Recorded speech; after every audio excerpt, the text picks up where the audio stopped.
Alright folks, it's your boy Charles Barkley of FrogLogCrogDog. Today we are opening up an altered starter deck for the Axiom faction. Let's see what we find inside. Been very excited for this product. Demoed it at Gencon after following the Kickstarter and not backing.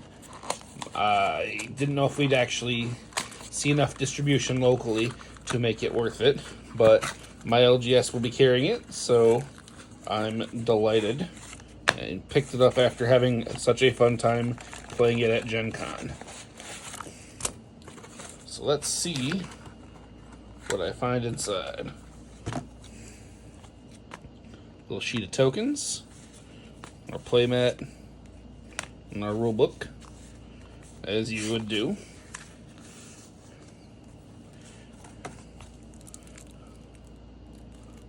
Struggled a bit here on opening up. Got a new player QR code instructions, reference sheets, a 222 brass bug token, 4 copies of that, 2 copies of Ortis Recruit, common foiler, interesting, our map,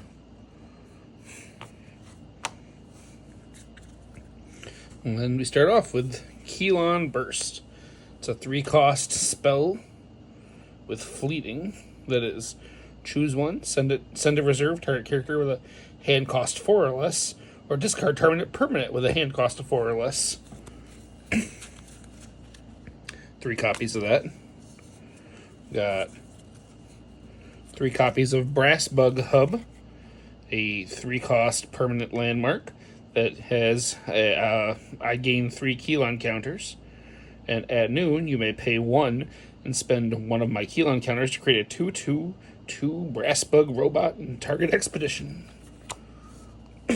Then we've got 3 Axiom reprocessors. At noon, resupply. We just put top card of your deck in reserve. Another permanent landmark. Interesting.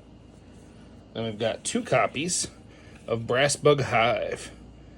It's a 5-cost permanent that is create a Brass Bug 2/2/2 in target expedition, and at noon create 1 in target expedition.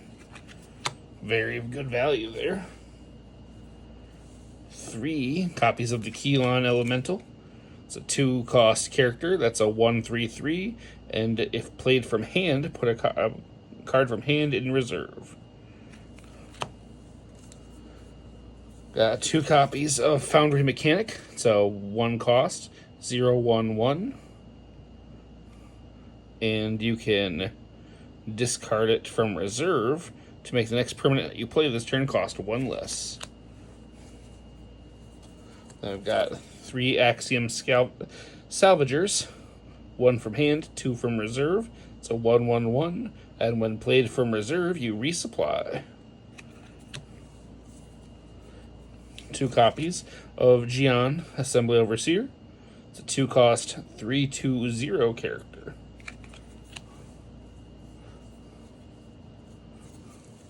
3 copies of Amelia Earhart. It's a 3/1 cost. Who's a 2/2/2. It's very nice being a 1 cost from reserve there. 2 copies of the 3 Little Pigs.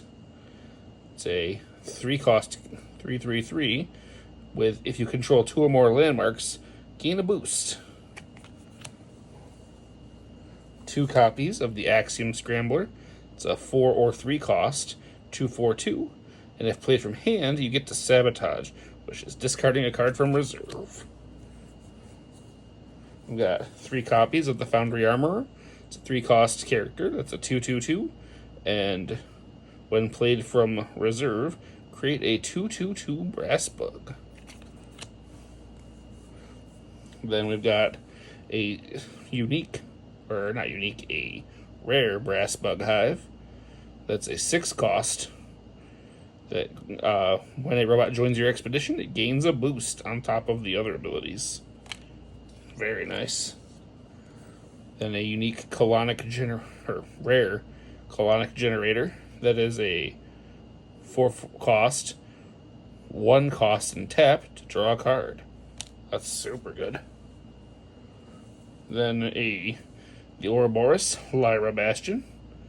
It's a 3 cost landmark permanent that resupplies on entry, and if you would resupply, instead reveal the top 2 cards of your deck, put 1 in reserve, and discard the other.